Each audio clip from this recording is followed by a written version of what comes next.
Hallo und herzlich willkommen zu diesem neuen Video. Ich freue mich sehr, dass ihr wieder eingeschaltet habt. Mit einer Harley durch den wilden Westen der USA. Sicherlich ein Traum, den so mancher Biker hat.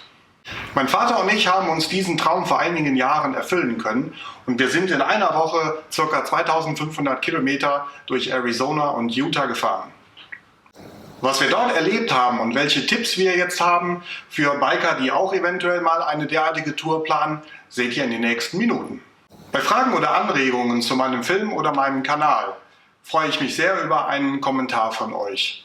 Wenn euch der Film gefallen hat, Daumen hoch, lasst ein Like da und wenn ihr in Zukunft darüber informiert werden wollt, welche Filme ich wann gepostet habe, abonniert meinen Kanal und vergesst bitte nicht die Glocke zu aktivieren. Und jetzt bleibt mir nur noch euch viel Spaß im wilden Westen der USA zu wünschen. Viel Spaß!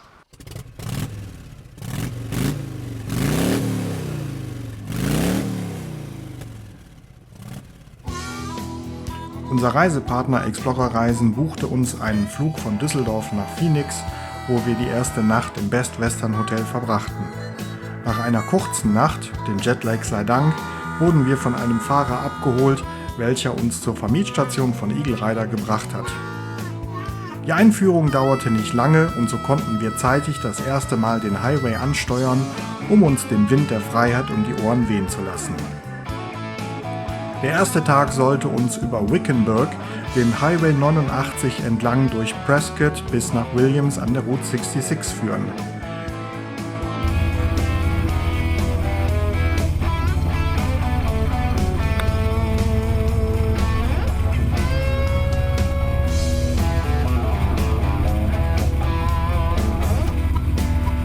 Die Route entspricht ungefähr 240 Meilen und ist zum Einstand leicht zu bewältigen.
Abends dort angekommen gab es erst einmal ein gepflegtes Full Rack Spare Ribs aus dem Smoker und ein paar kühle Blonde dazu. Übernachtet haben wir im Highlander Motel, welches recht solide ist und wo ich bereits einige Male auf vorherigen Touren übernachtet habe.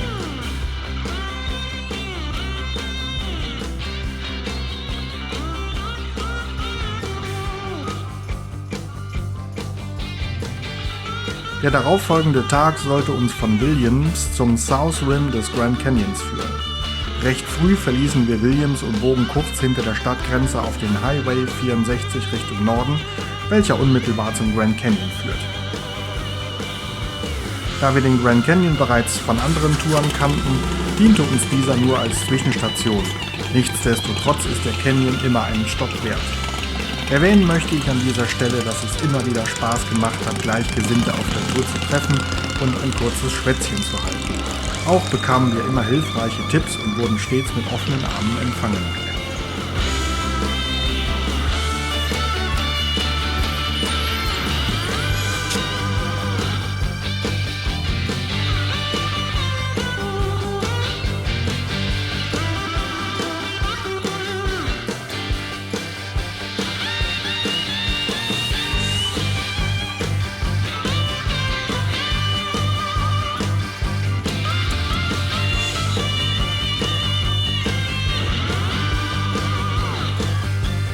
Das endgültige Ziel des heutigen Tages ist allerdings das Monument Valley, sodass wir uns wieder in die Sättel unserer Harleys geschwungen haben.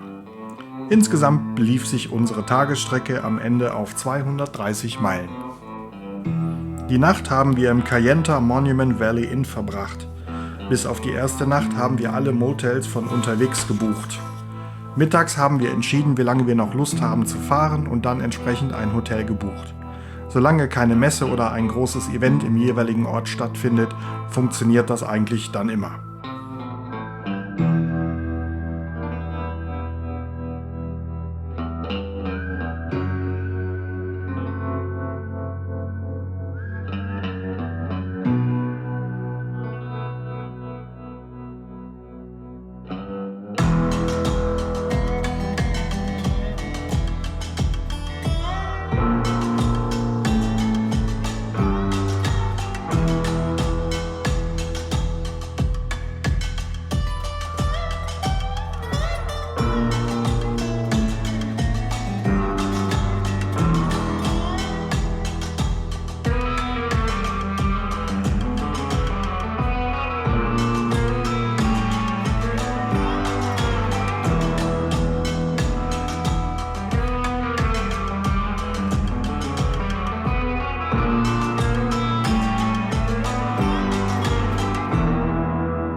Nach dem Besuch des Monument Valley ging es wieder Richtung Route 66.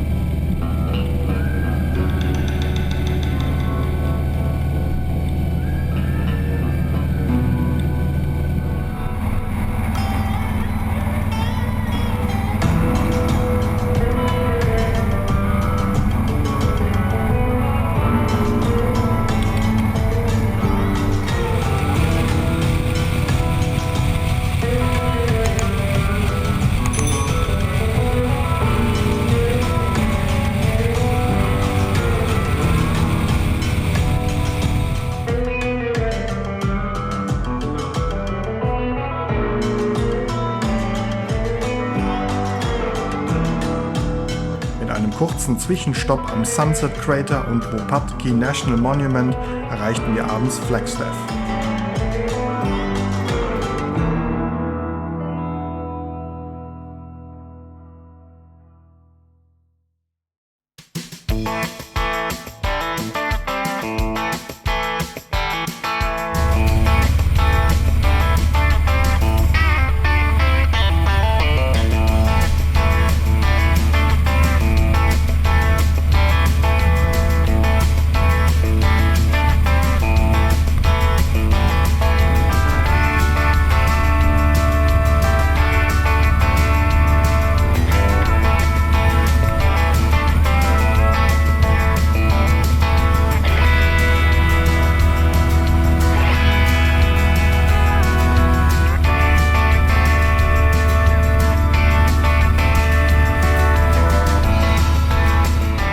Den Abend ließen wir bei Harley-Davidson Grand Canyon und der sich direkt daneben befindlichen Bar bei ein paar kühlen Bier ausklingen.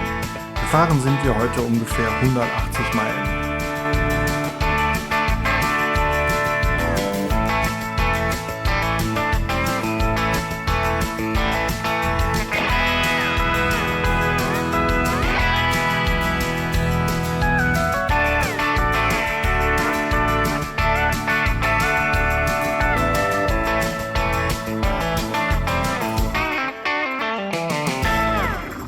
Am nächsten Morgen erwartete uns der Highway 89A mit vielen Kurven und der atemberaubenden Landschaft der Slip Rock Mountains. Die Fahrt auf dem Highway 89A hat unheimlich viel Spaß gemacht. Schöne flüssige Kurven und immer wieder tolle Felsformationen, die einem hinter der nächsten Kurve erwarteten.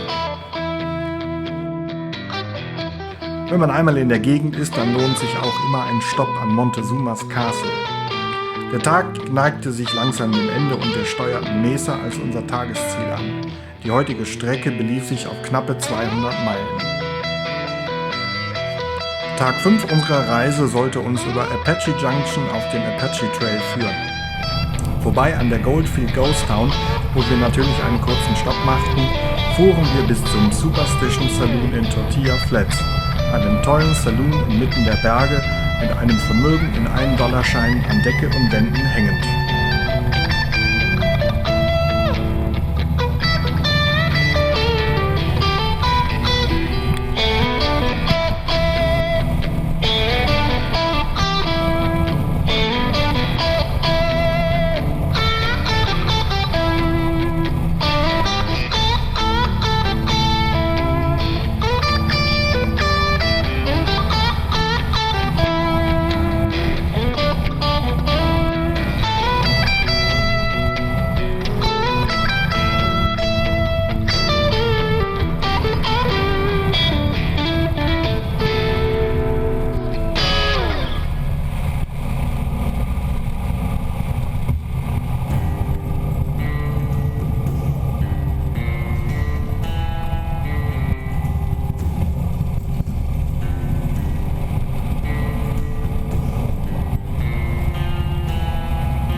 Das Frühstück war noch nicht so lange her, daher ging es recht schnell wieder auf die Piste.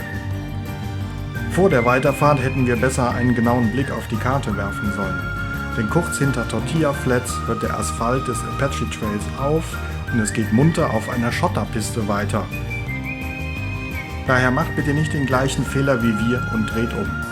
Mehrere Stunden mit einer über 350 Kilogramm schweren Harley auf einer Schotterpiste zu fahren, ist wahrlich kein Vergnügen. Erst auf Höhe des Theodore Roosevelt Damms sollte der Asphalt zurückkehren.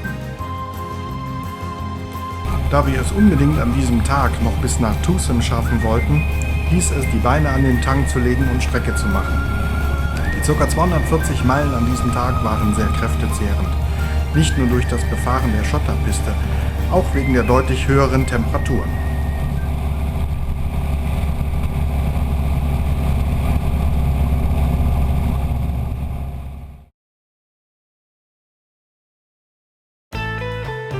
Heute hieß es früh aufstehen. Kurzer Zwischenstopp an der Basilika San Xavier del Bac südwestlich von Tucson und auf zum Pima Air and Space Museum. Wenn man sich wie ich für Luftfahrt interessiert, dann ist das Museum ein absolutes Muss. Zudem kann man den Museumsbesuch mit der sich in der Nähe befindlichen Air Force Base verbinden und sich einen Eindruck verschaffen, was die amerikanischen Luftstreitkräfte noch an Material in der Wüste pflegen und was im Ernstfall reaktiviert werden kann. Gegen Mittag ging es dann weiter Richtung Tombstone, um dem legendären Wyatt Earp einen Besuch abzustatten und in Big Nose Katie's Saloon einzukehren. Eventuell läuft uns ja auch Doc Holliday über den Weg und er erzählt uns ein paar Anekdoten vom Leben in der einst gefährlichsten Stadt des Wilden Westens.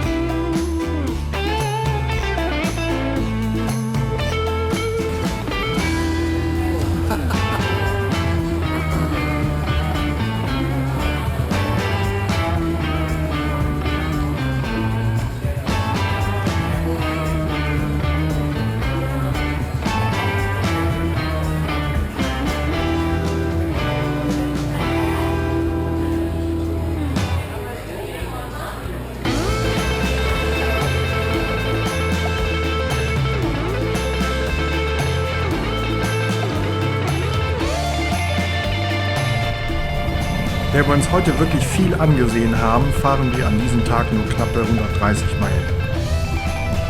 Tagesziel ist der Shady Dell Trailer Park in Bisbee, kurz vor der mexikanischen Grenze.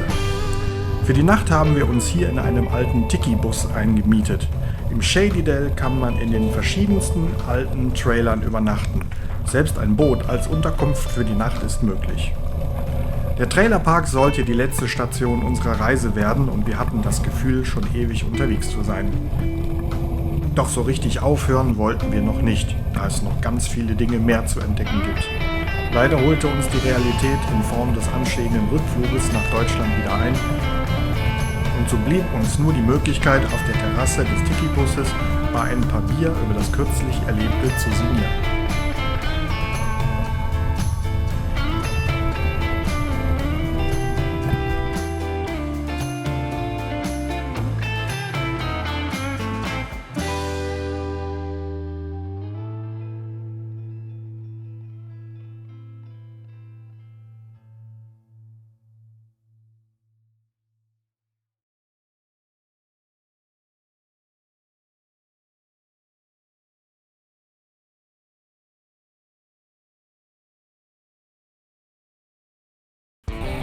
Der letzte Tag unserer Reise führt uns von Bisbee zurück nach Phoenix, wo wir die von uns liebgewonnenen Harleys bei Eagle Rider wieder abgegeben haben.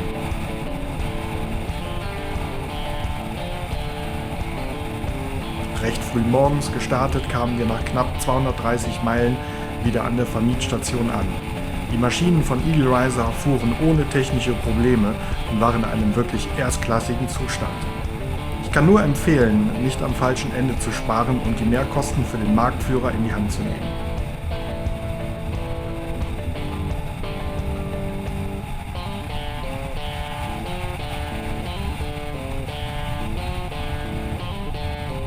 Nachdem wir unsere 2 Bikes wieder zurückgegeben hatten, verbrachten wir noch den Nachmittag in Scottsdale und erledigten noch einige Einkäufe.